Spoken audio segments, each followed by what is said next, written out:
Welcome sa Dries TV. Kung interesado ka sa ganitong news, huwag kalimutang isubscribe ang ating YouTube channel. Maraming salamat! Welcome po ulit sa ating panibagong update tungkol kina Kim and Paolo Abilino. Sa bawat update natin, tatalakayin natin ang mga pinag-uusapan sa mundo ng social media tungkol kina Kim and Paolo Abilino. Kaya naman kung hindi pa po kayo nakasubscribe dito sa ating channel nako, i-click nyo na po yan and isama nyo na din ang bell button.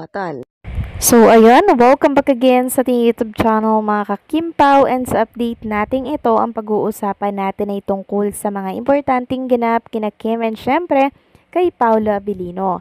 Pero bago po ang lahat, maraming salamat sa inyong patuloy na pagsuporta at pagsubaybay sa mga daily update natin. Kaya naman bilang pasasalamat, narito po ang mga napili nating komento patungkol yan sa naging previous update natin. Unang komento mula po ito kay Ginang Bernadette Carino. Sabi niya, Miss Dries, sabangan ko yung teaser ng Alibay. Thank you sa info. Congrats, my sweetie Kim. Praying sa inyo, may Kim Pao kahit kailan. Di ako magsasawa. Paulit-ulit kong pinapanood ang inyong mga videos.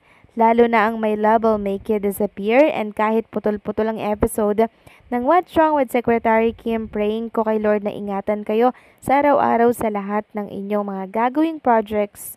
Na praying ko, nagsasawang more project pa, may Kim Pao, ang gagawin nyo together. Thank you Lord, thank you Miss Dries, Kim Pao, God bless us all. So maraming salamat po sa komento, Ginang Bernadette Carino. So meron po akong good news sa inyo about sa What's Wrong with Secretary Kim. So mamaya pag-uusapan natin ng tungkol dyan. And also maraming salamat kasi wala po kayong sawa sa pagsuporta kay Kim and Paolo Abilino. Sana magkaroon pa po kayo ng kalakasan, 'di ba? Nang sa ganun ay masaksihan nyo pa yung napakarami pong mangyayari kay Kim and Paolo Abilino, and syempre sa relationship nila, kung saan ang takbo nito, kung saan ang punta at tungo ng relasyong ito mga kakimpaw. Hopefully, masilayan nyo po lahat yon. So maraming salamat sa komento, Ginang Bernadette Carino. God bless po and mabuhay kayo. At ang pangalawang komento naman mula po kay Ginang Rosemary Diano. Sabi niya, yung mga nagsabi ni Kim ng interview nila ni Paolo kay MJ Felipe, sabi ni Pao, nagalit ka na ba sa akin? Sabi ni Kim, ayoko kasing magalit, nakaka-cancer yon. Sabi naman ni Paolo, natawa, nakaka-stress. Ito yung interview ni MJ Felipe sa kanila during sa watch party ng What's Wrong with Secretary Kim. Kung anong gagawin ni Paolo kung magagalit si Kim sa kanya. Nakakilig yun, Miss Dries. Napaamin sila doon na ayaw ni Paolo na pumunta sa Singapore si Kim na manood ng concert ni Taylor Swift kasi may taping daw kinabukasan at baka may mangyaring di daw natin alam. Nagrant daw si Pao, sabi ni Kim, the whole day, pero napagbigyan din si Kim. Nagpapadala pa ng hoodie pero t-shirt ang dinala niya kasi hindi daw siya binigyan ng pera ni Pao. Joke lang niya. Backpack lang daw dala niya at mabigat daw. Doon nag-start ang speculation na sila nasa time na yon. Kasi habang nanonood sila sa episodes nila, nag-share sila ng chocolate, uminom si Pao ng tubig sa baso. Gusto niyang ibigay kay Kim yung ininuman niya. Alalay na alalay siya kay Kim. Ang iksi ng skirt ni Kim. Tinakpan niya ng unan habang hinihintay yung pangtakip kay Ate Hides. Inesprayhan pa niya yung kamay ni Kim ng sanitizer. Pinatago ni Kim yung phone niya kay Pao. Lahat kitang-kita sa camera at may video, kaya sabi ng ibang fans, parang sila na. So maraming salamat po sa komento, Ginang Rosemary Diano. So noon pa man, marami na pong nakakahalata, marami nang nakakapansin ng tungkol sa deep relationship ni Kim and syempre ni Paolo Abilino. So lalo na ngayon, taon na po ang lumipas, lalo pa silang mas titibay mga kakimpaw, and hoping and praying sa mga susunod na taon na sana 'di ba ay lumagay na po sila sa tahimik, kasi deserve nila mga kakimpaw na bumuo ng masaya and syempre masaya at mapayapang pamilya. So ipag-pray lang natin yan mga kakimpaw, okay? Maraming salamat po sa komento, Ginang Rosemary Diano. God bless po sa inyo and mabuhay kayo. So, eto na nga, pag-usapan na natin mga kakimpaw, ang mga topic na nakalap natin sa araw na to ng Martes.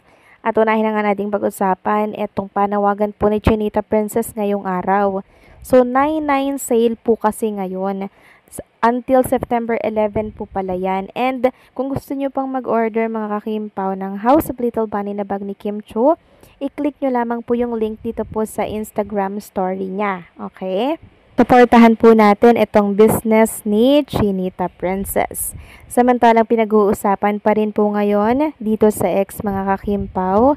Eto nga pong pagkakakita sa picture ni Chinita Princess na kung saan ay nakaupo po sa may kataasan po. And alam naman natin kung sino po ang bumuhat sa kanya dito. Walang iba kundi po si Paolo Abilino. Marami kasing beses na nakikita si Kim Cho na umuupo siya sa mataas na pwesto tapos nagpipicture si Paolo Abilino. So sino pa ba ang tatanungin kung sino ang nagbuhat? Di walang iba kundi po si Paolo Abilino. So ngayon binalik ng mga fans yung mga picture na yun ni Chinita Princess na kung saan ay nagpipicture nga si Paolo Abilino. So sino ang nagpicture? Walang iba kundi si Paolo. Ito, ipapakita ko lamang sa inyo. Sabi nga dito ng isang fans, "Babe, post ka dito, kargahin kita." So, sumikat yung kargahin kita. Diba? Nakakatuwa naman itong mga fans natin ni Kim and Paolo Abilino dahil talaga namang kinilig din sila ng bonggang-bongga sa bagong post ni Chinita Princess.